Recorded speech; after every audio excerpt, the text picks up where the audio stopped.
welcome back. Thank you so much for being back and being here and for watching. I appreciate it. If you don't know me, my name is Magnolia Heaton, and I'm a licensed clinical social worker in a few states in the U.S., and I am the grateful, gracious owner of That Which Is Love Is Healing, LLC. We specialize in treating complex trauma through integrative mental health, I'll put it that way. We look at the whole medicine wheel, really. We look at the biological, so what's going on with the body, the psychological, of course, what's going on socially with relationships and things like that, and what's going on emotionally. So yeah, we're learning a lot these days about functional medicine, root causes, frequency medicine, that kind of thing. And we also provide shamanic Reiki. So, and there's a few of us that are getting certified in EMDR. So it's really cool. It's really exciting. We've been doing a lot of growing together, and I'm grateful that we have the skill set and the abilities to do that. That's so cool. Do you see how that's like just right there? In the little window. I didn't even realize that you had a little pocket window. It says, proceed as if success is inevitable. How fitting is that? That's so cool. I recorded my last video, and then I decided I was going to let my personality shine through more, because I think that's cool and that's who I want to be. So here I am doing that. Okay. Now, I recorded the video that you're about to see. It's like 2 snippets, and so it looks like it was April 23rd of 2021 and today is March 31 of 2024. So yeah, it's been almost exactly 3 years ago, and just shy of 3 years ago. And I'm going to comment a few things related to the video so that you have a bit more of context on it. Firstly, I think it's really funny that I'm reading a book, Think and Grow Rich, actually. And I've started it before. I think I started it maybe like, I don't know, 4 months ago. But it's just like I've been listening to it a little bit here and there, because I've been focusing on some other professional trainings that have required substantive amounts of time on my part. So yeah, today I was building furniture and I was listening to the book a bit. So I just think that that's really funny.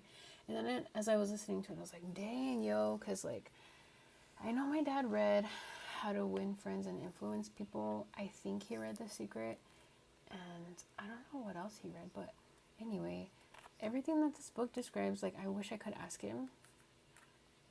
I can't. I wish I could ask him if he read this book, because, like, dang, this is exactly how he programmed me. And so, like, I think that's cool, and I guess I'm living proof that you can program your kids, and yourself, really, to be successful. Okay, despite all odds. Alright. Prefacing. 2021 was hard for me because my dad and my grandma died, and they were my biggest cheerleaders, and I know damn well that they would have been really happy for my success. They were the people that were always happy for my success, right? Like, I'd accomplish something, and like I could definitely count on them too, to be like, oh my gosh, congratulations, that kind of thing. I also have a nephew, but like he's younger than me, so it's just different because he's not my elder. So yeah, that's why 2021 was hard. And because I mentioned that in the video, I would like to thank them for sure. I just want to say a few thank yous. I would like to thank my dad and my grandma for being cycle breakers of intergenerational trauma. It was blatantly clear and obvious that they explicitly made aims to do that with myself. And I'm going to say a little comment here. I was reading something, I'm pretty sure it was yesterday, and it was saying that, like, even if you try to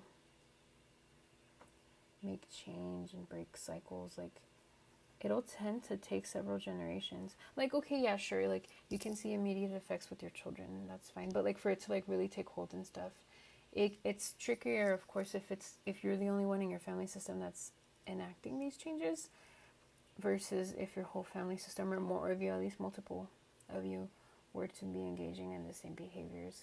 Because like obviously if everybody engages in these changed behaviors, then it changes the system, and so it makes things easier to sustain the change. The family's more able to sustain the changes that a person is making. But unfortunately, most of us don't have that support. And so I just want to say to those of you with whom that is the case, that I'm sorry and I feel you. I really do. I've had to stop talking to my family several times in my life because of that. Because I had to break cycles. Okay. Thank you to my oldest daughter and her dad for all of the sacrifices that they have made that allowed me to get here. Because, dude, like, I was in grad school when she was born, and, like, I was in grad school, right? She was born the summer before my last year in grad school. So, yeah, and then, like, you know, between getting independently licensed and starting my business and all that, like, it's not that I haven't spent time with her, I have, but, like, I just wish that I could have been more present and stuff. Had less adrenaline and cortisol in my body, and just spent more time with her and being able to appreciate her more, but, like, it's just, like, I was always busy and stuff like that. Thank you.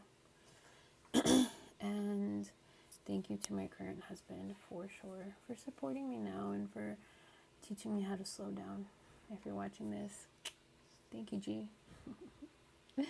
And yeah, and of course, last but not least, thank you to God for implanting the seeds of faith in me, and for allowing me to continue to live in faith and be a walking example of God's miracles, really. Side note, my dad made that cross for me. I think he just asked me. He's like, what kind of cross? Oh, he was making, I think, a cross for each of me and my sisters. And then he's like, well, can you tell me what you'd like? And then I did. I gave him the shape, and I drew the design myself, actually. And so, yeah, he made it in 3D. Pretty cool. Okay. And then... right, a note, and I feel like I just consistently say this in all my videos.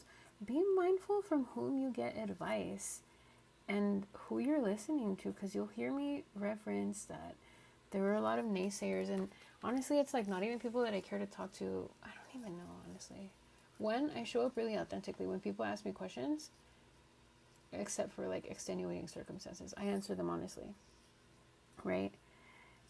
And so like people are like, oh, well, you can't. I'm like, bitch, watch me, right? And I don't mean that in a cocky way. It's just like, huh? Like, that does not compute with where I'm going. Like, it's clearly not impossible. Like, what? It just literally doesn't compute. And so, yeah, if you're looking for cheerleaders and people who are doing the things, oh, I think I just saw something too that was like,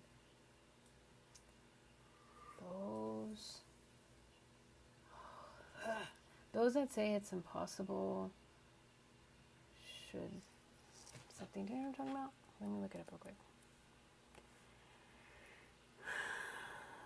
I wish I could pause the recorder, but I can't. The camera, the video.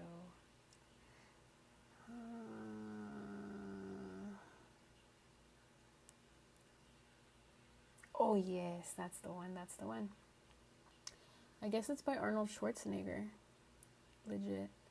It says, people who say it's impossible should not interrupt those who are trying to make it possible. And I'm like, yes, queen. Yes. I'll say it again. People who say it is impossible should not interrupt those who are trying to make it possible. I think I've also seen it say, like, should not interrupt those who are busy doing it or something. Nonetheless, it's pretty cool. And that's what I mean. And it's like, look, if you have, and most of my clients, if not all my clients, like have these huge visions. And I'm like, great, let's get you there, you know? And I know that it's really easy to fall into that trap of like listening to the people around you. Also, again, consider who these people are. What are they doing? Are they living your dream life? If they're not, next, right? And I don't mean discard people. I mean, okay, clearly this is not a vibrational match, and we're not going to converse around this topic, right? Also, it just tends to be that people's feelings get hurt if like you're talking about your success all the time and they're not on that wavelength. And that's a story for another day. This video, or these two videos, I actually posted on Facebook for my friends, and I didn't intend to post it here, but I did toy with the idea of posting it on the YouTube channel back when I recorded it. But I decided I'm gonna post it. And then I have at least 4 shopaholics in my family, and so it created a repulsion for me to debt, right? Not to mention my dad's guidance too, of like, okay, yeah, be smart with money and this and that, and try to pay cash and things like that or whatever. And thank God for him. Otherwise, I'm pretty sure I'd be a shopaholic too, because heck yeah, like, materials are nice. You'll see me reference that. You'll see what I'm talking about when I get to the video. And then at this time, I was a sole practitioner still. It was just me with my business. I did have 2 interns, but like they didn't see a ton of clients, and they weren't charging much. They're probably charging like $20 a session, maybe $30 a session. It's $20. So it wasn't a lot, or free, you know. So I wasn't making a lot of money through that route. It was mostly like money that I was bringing in. Since then, thank God, I've employed more, and we've been a little bit bigger, but like we contracted a little bit and we're expanding again. But like currently, I am grateful to say that I graciously employ 7 therapists, 1 administrative assistant, and then we have their volunteers. The school says we can't pay them, but we have 2 interns. And for you, I'm super grateful if you're watching this too. All of you. Thank you for supporting my vision. I try to say that as often as I can, as I feel inspired to. I just don't like to beat a dead horse either, but thank you, because I really couldn't be here without you. I appreciate you. And this video really speaks to my heart of hearts, and really what that is that I, at the end of the day, love teaching people, and I love cheering people on. So, without further ado, here we go. Enjoy. One more thing. I did want to say that I learned why it is that I focus so much on money. 1, because it's easy to measure, right? It's nominal. So it's easy to kind of benchmark things. But secondly, because I learned that my primary way of thinking, like, you know, multiple intelligences, right? How there's 7 or 8 of them. My primary one is math. So that makes sense. I think of everything mathematically. Cool. All right. Enjoy. Hi. I want to post this video. Not sure what I'm going to say, but yeah. I guess I wanted to say that, like, okay, cool. So the work that I do, if you don't know, is I'm a psychotherapist, like a talk therapist, and I specialize in trauma, complex trauma specifically. The uglier, the worse, I don't know. Tougher, the better, or whatever. Yeah. And then, and I'm a shamanic healer too, so I do like spiritual healing, and I incorporate both in my work. And so because of that, and because I like to practice excellence in everything that I do, I have very much, you know, done my own inner work, and I always do my inner work, and then my clients help me because they trigger stuff in me, and they make me think and go deep within myself to help them. So anyway, I guess I realized this week, really, that it's a success story, so if you stick around, you'll catch it. But I realized this week that I was raised by bullies. I didn't really realize, and I hadn't really labeled it that, and now that I'm thinking of it, I guess I realized that, like, because it was just so much pain and so much, like, trauma, really, even though it felt normal to them, it wasn't to me, and it was, like, entirely too much. So I think I numbed myself, and I think that's why, like, I blocked a lot of memories out, like, say, in my childhood, right? Which is valuable to know. I hadn't really realized that until today. But yeah, so because I was raised by a house full of bullies, I guess it forced me to stand in my own strength and things like that, or whatever, you know. But I guess, right. And then, like, I was raised by my dad, who told me that anything is possible. Literally, I could achieve anything that I wanted. He fed that to me day in and day out, and I'm so grateful for that. And I believe that wholeheartedly, right? And so I tell people that all the time too. But anyway, so this is a video, I guess, basically about how, like, even though people tell you things are impossible, like, they're not. And yeah.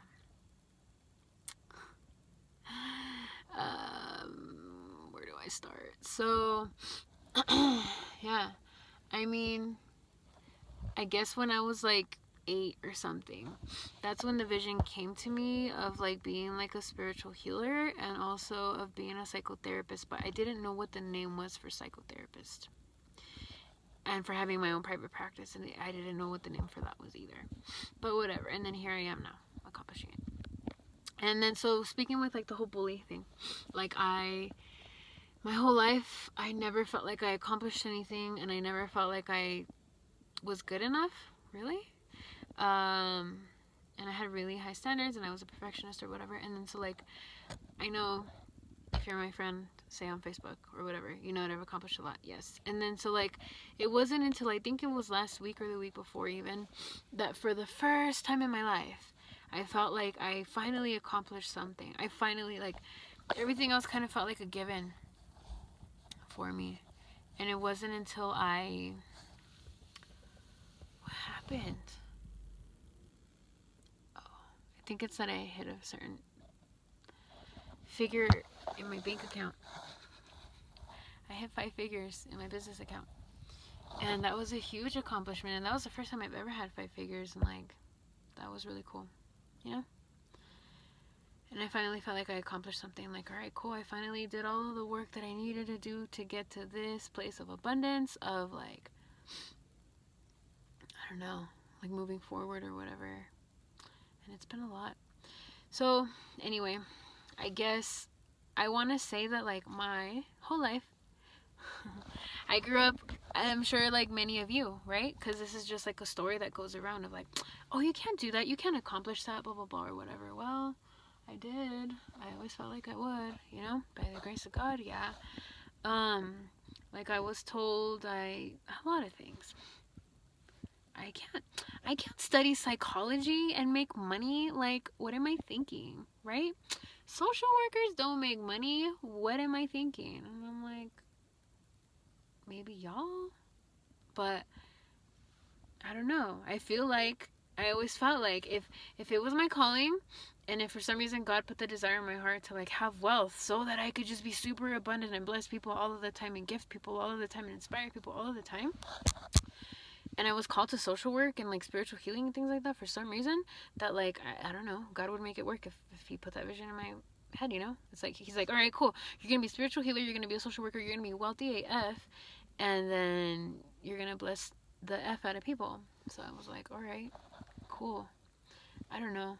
And if you know me personally, like, you'll know. And if you've ever talked to me about any of your hardships or any dreams that you've had, you know that I am a perpetual cheerleader, and I call myself that, you know. I'm just like, IDGAF, what obstacles are in your way? If you are committed, I firmly believe that you can attain it, you know? Anyway, and so, I guess a couple of things. So with that vein of thinking, of, like, social workers can't make money. Well, sometime from the ages of 29 to 30, there was a 12-month period where I worked for 10 months, and I was this close, like literally this close to making 6 figures. And I only worked 10 months out of the 12 months. So I don't believe that social workers have to be broke. And I don't say that to brag. I say that to tell you that what other people say is impossible is not, really. Whatever limitations, stories that people feed you that are limiting beliefs aren't necessarily true. Then, I guess I want to say this. There was a time... Okay, I'm going to say this. This is the first time that I ever buy black lipstick. Because I was fed stories of, like, you can't afford that, blah, blah, blah, whatever, and stuff like that. Yeah, and my life reflected those stories, right? Because I believed them. So, like, yeah. I mean, back in the day, I was like, oh, I can't buy black lipstick. It's $6. That's so expensive. Especially for a lipstick. Like, oh my god.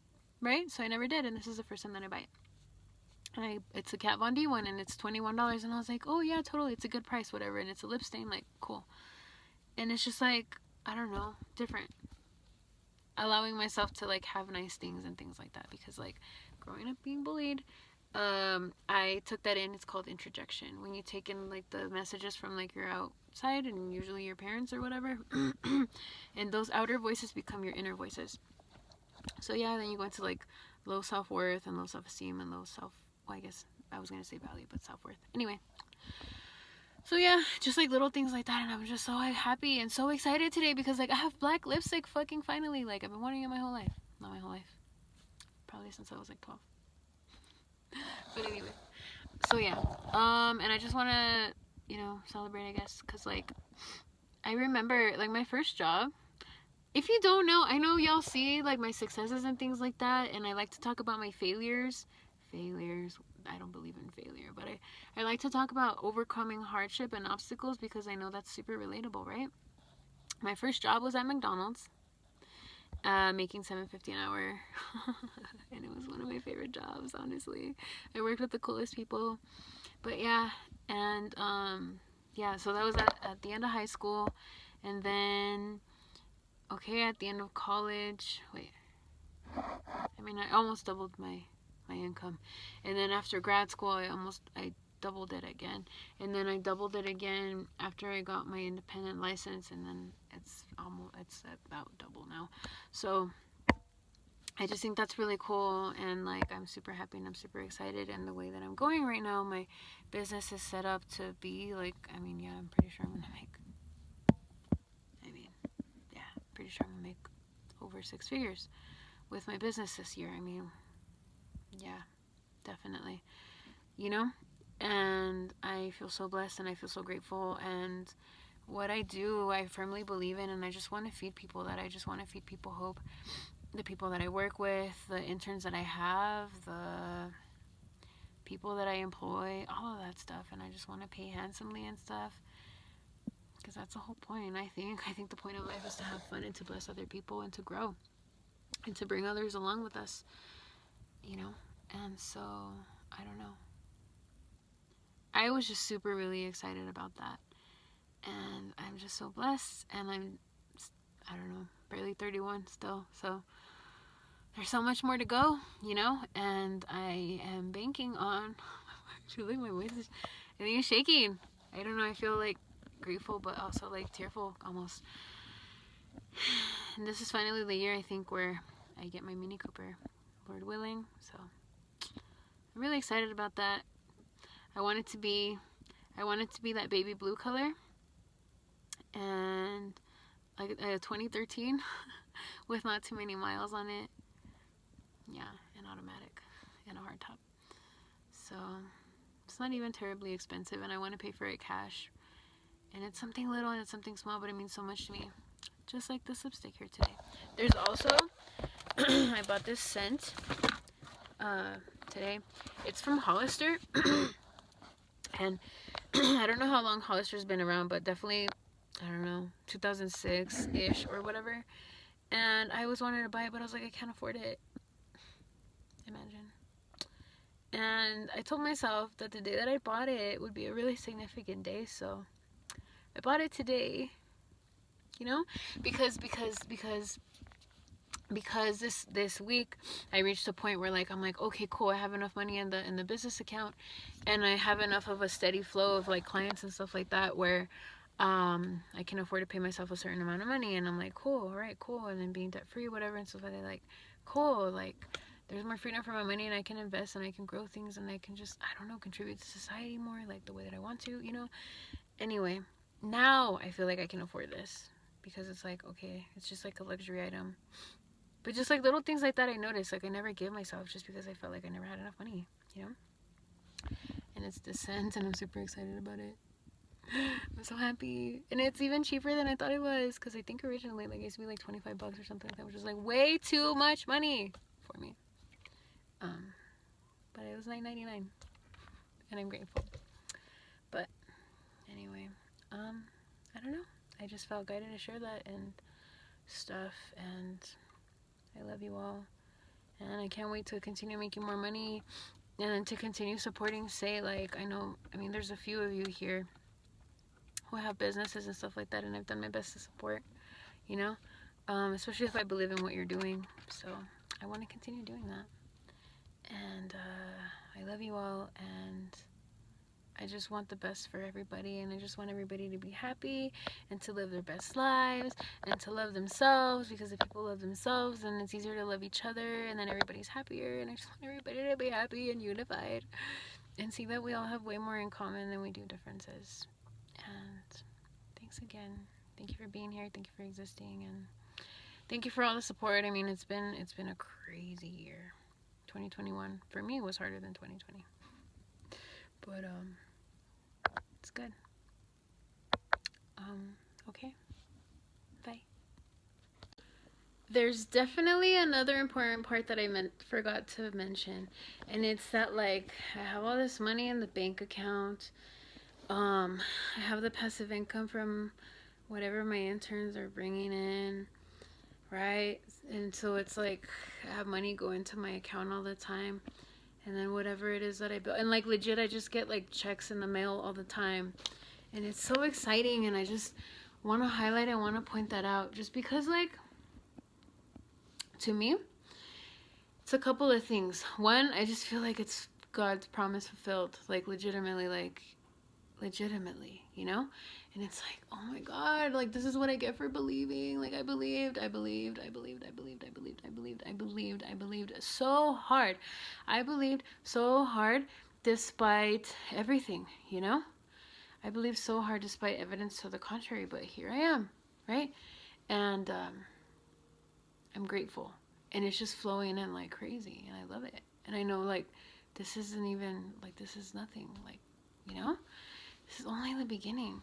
And then oh my God, something else. Oh yeah, and why do I focus a lot on money or whatever? I think people kind of wonder that sometimes. For me, it's because I know that that's part of my life mission, to be like philanthropic AF. And just I have my own agency, sure, but like grow more things and have more programs. And like, I mean, the reality of this world is like the more money you have, the more influence you have. So yeah, I feel like I have the character, the integrity, the aura, the presence, the voice, the confidence to be able to like stand up to people. I mean, being raised by bullies like kind of made me be that way, but also I'm really gentle and eloquent with my words, etc. And so that's cool. And like, I don't know, it'd be really cool to like do that and be like an advocate for people. And also because to me money represents freedom, and it's like cool, I can be free to just exist and help other people and not worry about money, and that's super exciting. And just I just want that to be infectious and contagious, and I want my life to be proof of that. But yeah, okay, that's all. I hope you enjoyed that, and as always, feel free to check us out on our website, loveishealingllc.com. You can find us on Facebook, Instagram, YouTube. Our handle is @loveishealingllc. We do psychotherapy in several states. We do shamanic Reiki healing. We provide consultations and trainings too, and complex trauma and specialized care in that realm. And yeah, we will be having more content, of course, coming up this year, God willing. And that's it. Thank you again so much for supporting us. Please like, share, subscribe if it feels aligned with you. Thanks. Until next time.